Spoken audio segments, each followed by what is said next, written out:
So when fear arises, it's a signal. That's all fear is. Fear is a signal inside of us to be careful. We don't have to act on it. It's a very, very, very basic signal.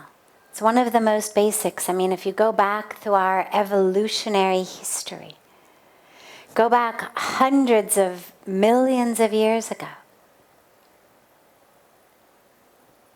all of our ancestors, back not necessarily to the amoeba, but go back to life in the ocean even.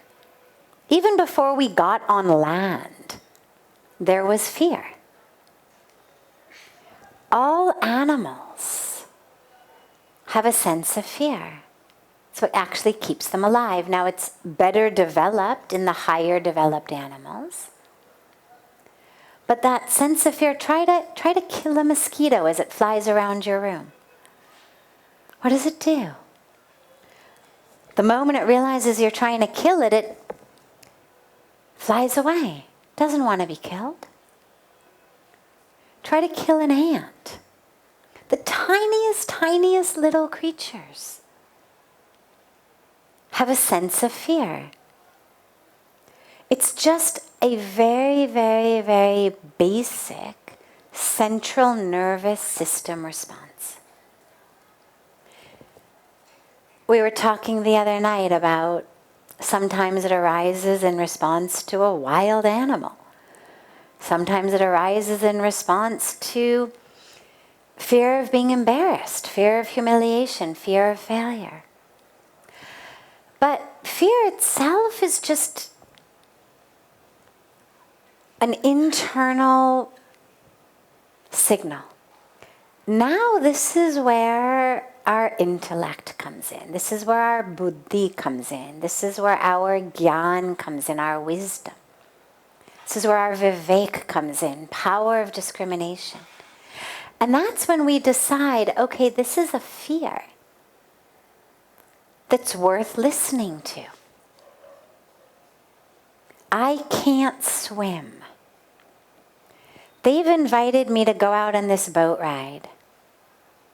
Looks like a really stormy day. They don't have life jackets. The guy who's steering the boat appears very drunk. And something inside you just signals, maybe not to get on the boat. And that's when you stop and you just listen. Is this an internal, intuitive instinct speaking to protect yourself? But then there's other times where you have, as you say, a sense that something really is your Dharma. And you know you're supposed to do it. Or you feel you're supposed to do it. But what if it doesn't work? What if you fail? What if you are made a fool? What if everyone laughs? Well, those are the sorts of risks that I'm always in favor of taking.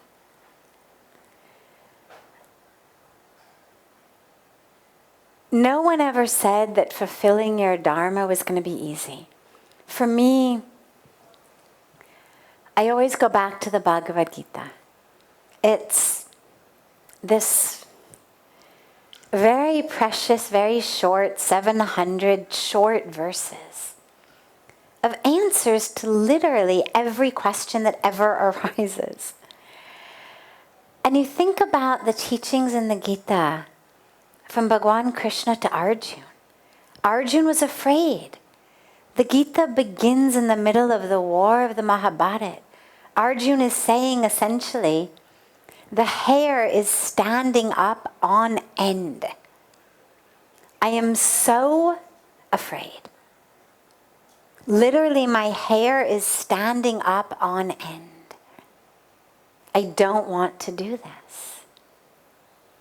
And Bhagwan Krishna goes into the next 700 verses about why, even in the face of fear, this is Arjun's Dharma. He must do it. He has no idea what the outcome is. Bhagwan Krishna does not give him a, spoiler alert, don't worry, you'll be fine.